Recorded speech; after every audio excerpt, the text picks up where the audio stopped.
Well, we've made it halfway through the year, second quarter in the books, and it's time to check in on our long-term investment account.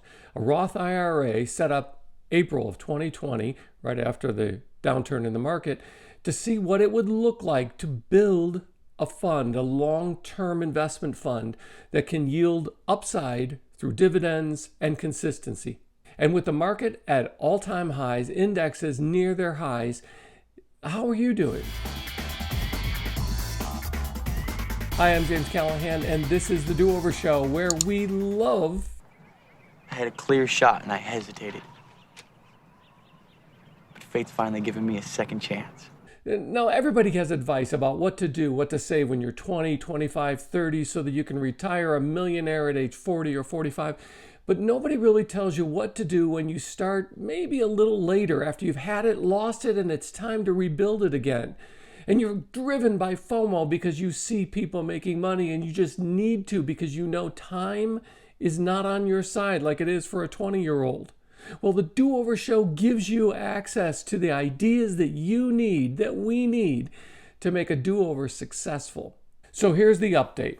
On TDAmeritrade, I opened a Roth IRA in April of 2020, made the full year deposit during the first year, and in the second year, the 6 months so far of this year in 2021, I do 1/12 every month and do a basic dollar cost average on the month, buying within the first week of each month. Now, a Roth IRA, rather than a traditional IRA, a Roth IRA, you've already paid your taxes to the government, and now you have the money so that what you invest and any upside that you take from that in the years ahead are tax-free.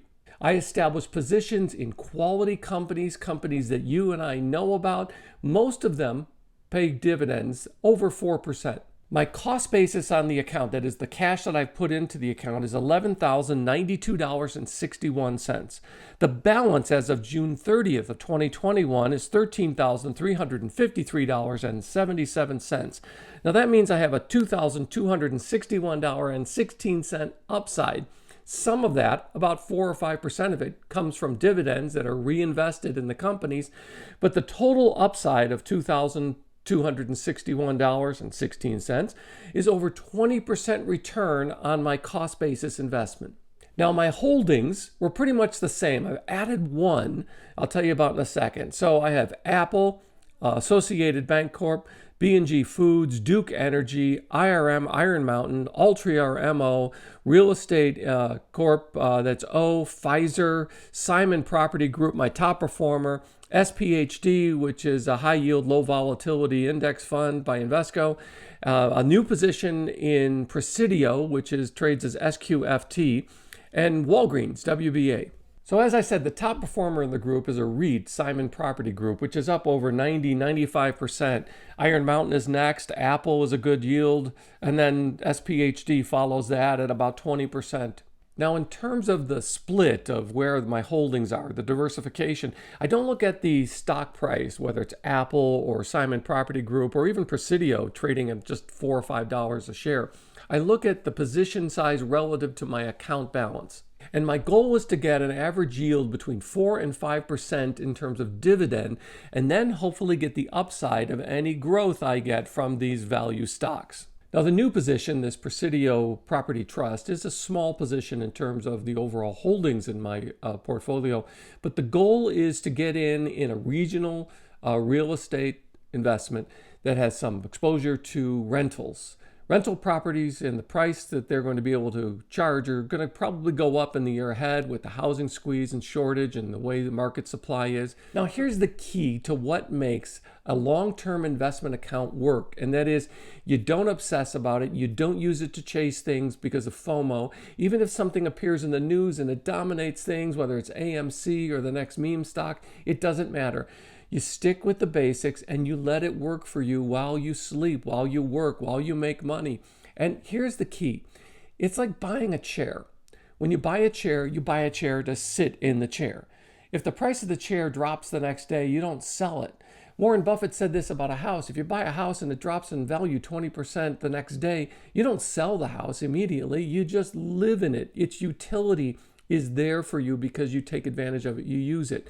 So the dividend that a dividend that's paid by these stocks, that's the utility it gives me. Even though I don't have this tremendous upside growth, I do have the value of this dividend that pays and pays and pays. And yes, with the market and indexes at all-time highs, you should be able to perform well. A 20% upside on this really conservative investment portfolio, this long-term investment portfolio, with dollar cost averaging every month this year, is really a good return. Better than I expected, better than I hoped for. But it also outpaces the market average for that period of time for the sectors that I'm in. And that means that things are going well.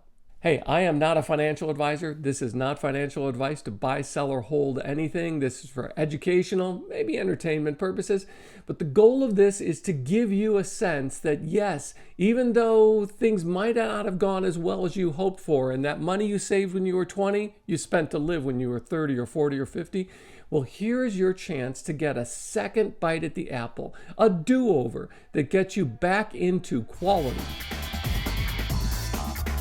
And thanks for being part of the Do-Over Show. Please tap the like button because it really helps. And while you're down there, how about you subscribe and ring the notification bell so you don't miss an episode of the Do-Over Show. I'm so glad you found me and I found you. Thanks.